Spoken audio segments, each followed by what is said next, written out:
Alright. So, this is my Bio-Expo presentation. First off, I'd like to thank Ms. Locke for bringing this room.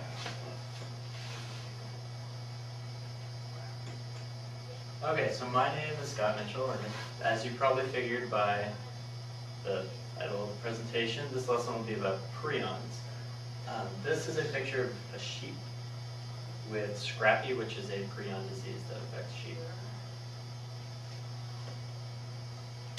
So just some main ideas that we're going to cover in this presentation. Prions are proteins. That's a big idea that we're going to talk about. Prions are diseases, or prion diseases are caused by abnormal prion proteins.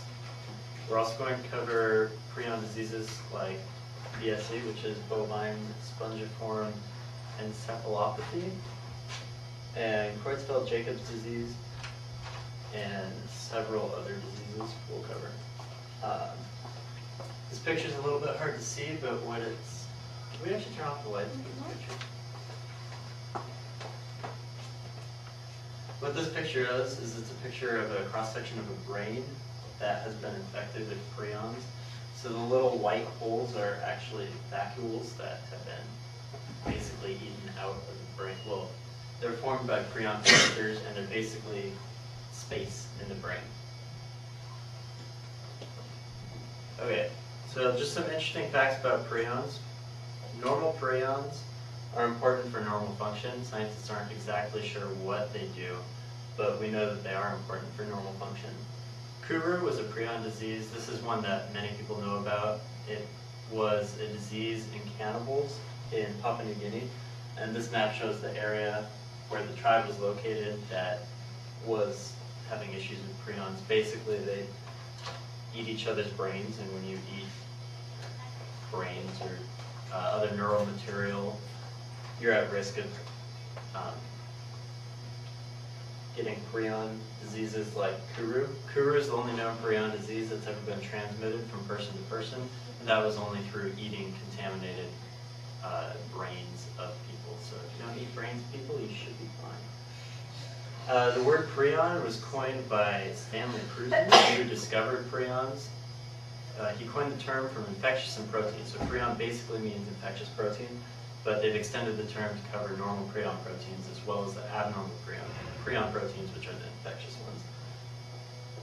Familial fatal insomnia, or it should be, yeah, familial fatal insomnia is another disease that's caused by prions. It's a genetic disease. It's very rare.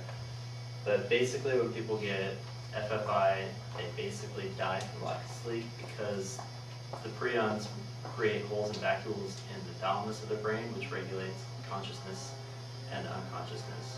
And they basically can't sleep, and they can't sleep for usually 13 months or so, and then their organs just begin to fail. So normal prion proteins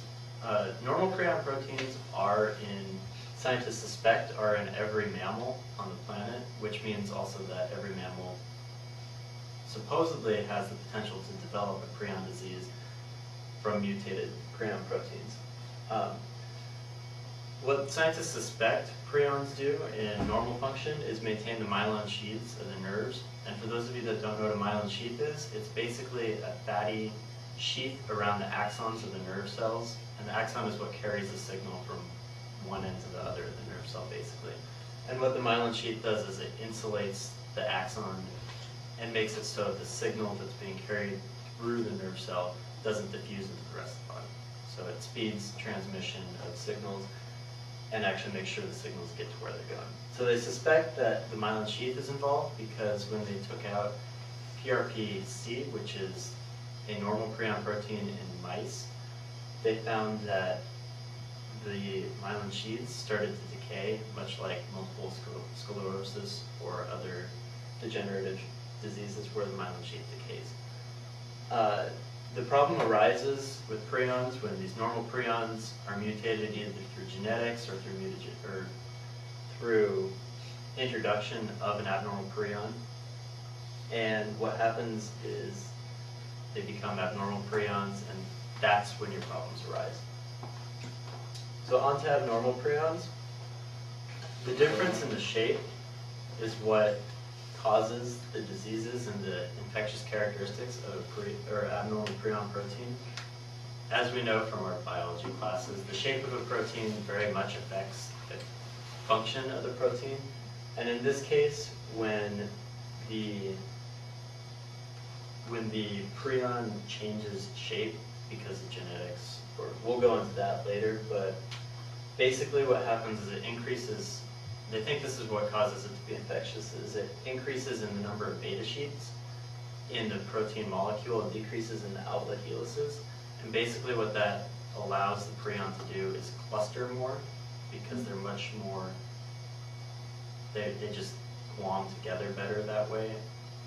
They're not entirely sure exactly what the different percentages of beta sheets and alpha sheets are in the different prion diseases, but in diseases like Scrappy, they have noted that abnormal proteins have increased numbers of beta sheets and decreased numbers of alpha helices.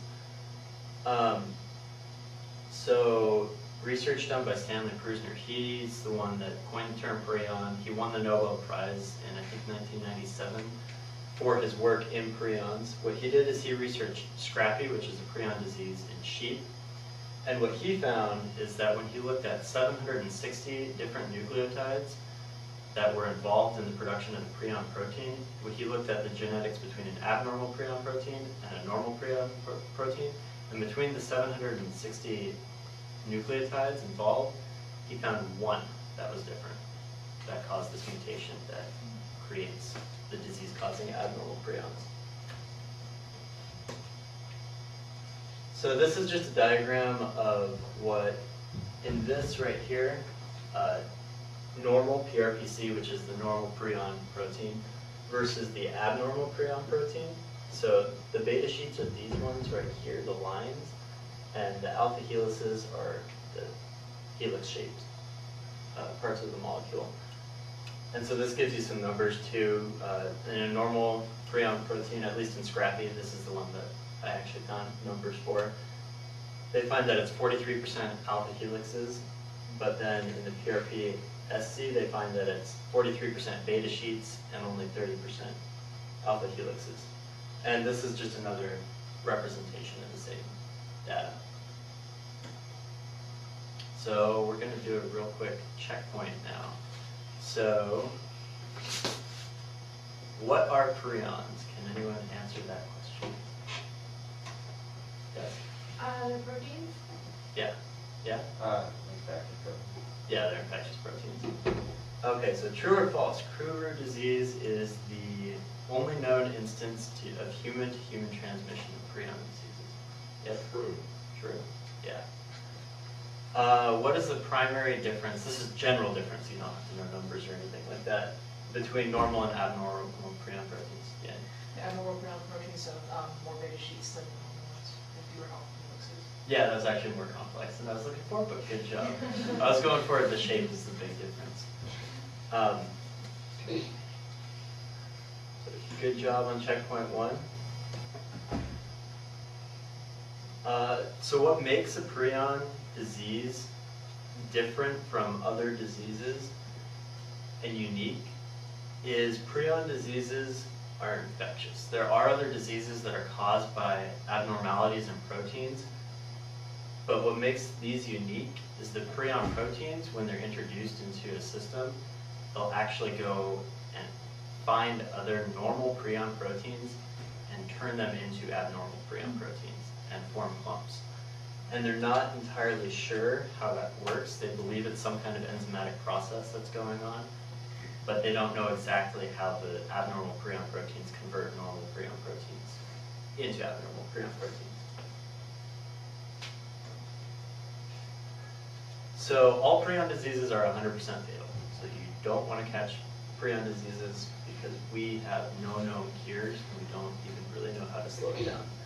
Typically, after someone's diagnosed with a prion disease, they usually last less than a year. There are known prion diseases in humans, sheep, deer, elk, mink, and there's also some in cats that they've just recently found. Scientists, since they believe that all mammals have prion proteins, they also believe that all mammals have the potential to develop prion diseases through abnormalities in these proteins. But that's unconfirmed, as we haven't seen prion diseases in every species, so we can't actually confirm that. This is a picture of a deer that has chronic wasting disease, which is a prion disease that occurs in deer, elk, and I think moose, but I'm not sure about that. So if you're a big game hunter, watch out for that, because we're not sure if there can be cross-species transmission of the disease. But there is a concern there. So Creutzfeldt-Jakob's disease is one of the more common human prion diseases. Even though it's fairly common compared to other prion diseases, it's still not very common. It only occurs in the United States at a rate of about 1 person in every million gets infected.